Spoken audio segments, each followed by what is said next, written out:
Georgia's offense has been so much better this year. It has improved drastically from last season in efficiency, in the run game, in scoring. This is just a better offense than it fielded in 2024. Why? Why is it better? Well, yes, they're running the ball better. That is a big part of it. Gunnar Stockton's been careful with the football. That's been a big part of it. He's been efficient. His legs have changed this offense. There isn't just one reason. Georgia's gotten better for a few reasons. But the X factor, one of the biggest changes this season, has been the addition of Zachariah Branch. He, to me, is one of the premier wide receivers, one of the premier offensive weapons, just one of the best ones. This is a guy that's going to be playing on Sundays next year. Zachariah Branch has been a complete spark plug for Georgia. The numbers prove it. The eye tests prove it. This is a guy who left USC to win and for more opportunity.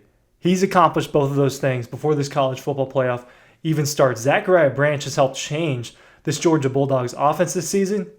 If you're a Georgia fan, it's a shame that he's probably only going to be in Athens for one season just because he is that good and he is a junior and he is eligible for the NFL draft. I expect him to go, and that's probably the right decision for him. But man, has he been very, very important to what Georgia's doing this season. And we'll talk about kind of game by game, just the importance. Ryan Kelly from Dawg posts, the X factor has been Zachariah Branch. The X factor for you in sales is going to be Sales Hatch. They're down below. Go and check them out. Zachariah Branch is leading the Georgia Bulldogs in catches, in receiving touchdowns, and in yards. He's got 73 receptions for 744 yards and 5 touchdowns. He is a few catches away from the most in a single season in Georgia Bulldogs history. I think he's going to get that number because I think that there will be an emphasis on getting him the football against Ole Miss or Tulane, against who I think is going to be Ole Miss. But man, has his impact been just special. He's been really important. To put it in perspective, how much this guy gets the football. The next closest person to him in catches is Dylan Bell. He's got 27 catches. Zachariah Branch has 73 receptions. Colby Young, 23. He was rivaling him until he got hurt, and then Branch started getting the ball even more. Dylan Bell's 27. Colby Young, 23. 18 for London Humphreys. Noah Thomas has 16. Cash Jones has 18. Delp has 19. Lawson Lucky has 14. Bowens and Frazier have 14 and 13. No one has 30. Zachariah Branch has 73 receptions on the season.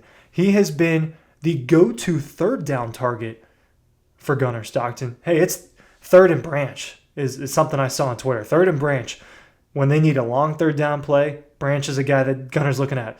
When they need 4 or 5 yards, Branch is the guy that Gunner's looking at. If it's not one of the tight ends or Cash Jones on a third down play. Zachariah Branch has been a monster. And guess what? KJ Bolden told us those exact words back in the spring. He got up on the podium during spring practice and said, Zachariah Branch is a monster. He's been just that. If Georgia makes a run here, he'll have an opportunity to have a 1,000-yard season, something that's only happened another time in Georgia football history, receiving. He's been completely important. And when you just go through it game by game, some of this is going to be off memory, and some of this I'm going to actually pull up the game log to jog it. You saw it. You saw it against Marshall. He takes that 47-yard screen pass to the crib. And you're like, okay, well, it's Marshall, but we know he's fast. This is a guy that's what he was. He was a gadget player for USC. He was a return guy for USC. They obviously have some other really good wide receivers. Mekhi Lemon, someone will be playing on Sundays with him next year, one of the best receivers in college football. Branch wasn't used to his full potential at USC. He said, hey, look, I want to win, and I want more touches. And I want a quarterback that's a dog, and that's what he said about Gunnar Stockton back in the spring. He said, Gunner's a dog. I knew that when he got right up from that hit against Texas. He knew that that's someone that he wanted to play with. Well, 3 for 95 against Marshall in that debut and the touchdown. You say, oh, this guy is a problem. Quiet against Austin Peay. And then against Tennessee, Georgia needed some offense. They're down a couple scores. They go to Zachariah Branch on that screen pass. Then he outruns an SEC defense and scores. Does his Cristiano Ronaldo celebration, I don't know, SIU or whatever it's called. Then later on in that game, Georgia needs a 2-point conversion. Right? They're playing down a lot of this game. Georgia needs a 2-point conversion. They put Zachariah Branch in motion in the slot for a little zig route, and they hit him towards the corner of the end zone. Very, very important against Tennessee. Alabama was one of his worst games. He had 3 catches for 35 yards, and he had a drop, a really important drop. The play after Talon Taylor dropped the pass. So, look, I'm not going to sit here and just praise Zachariah Branch for a full 10 minutes. There have been problems. Not many with him, though. But he did have that very consequential drop, I thought, in a play that Georgia really schemed him up to have space and good blocking. If he just grabs that ball by the line of scrimmage and goes on 3rd and long. I think it was a 3rd and 9. The play after Talon Taylor dropped that wide open touchdown pass. So wasn't perfect against Alabama. Didn't really need to throw to him. They just ran all over Kentucky the next game. Then against Auburn, Georgia's down the entire first half. Georgia needs plays. They couldn't run the ball well. He has 9 catches for 57 yards. Now, you say, okay, that's kind of modest. 9 catches is a lot for a Georgia Bulldog. All right, you're not going to see that very often. And guess what? A lot of it were on key 3rd downs. Against Ole Miss, 8 catches for 71 yards. He's one of the big receivers in that game.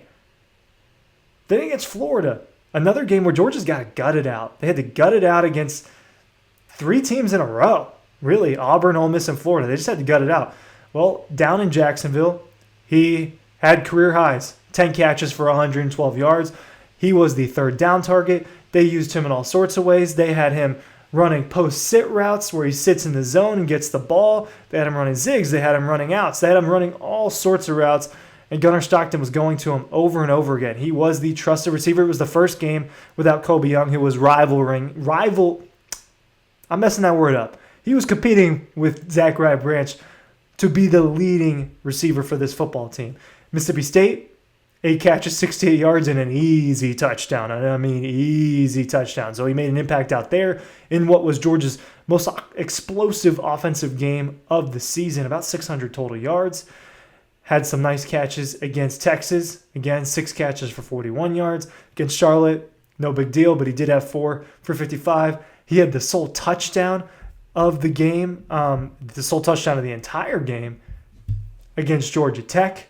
Very, very nice route. And then he was the one that delivered the dagger to Alabama this past Saturday in the SEC Championship.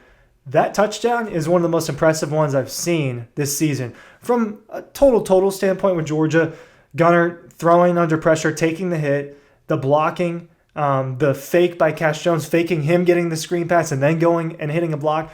Well, Zachariah Branch catches that pass, puts a foot in the dirt, makes separation, and then darts to the end zone for about 10 yards, takes a hit, flying into the end zone.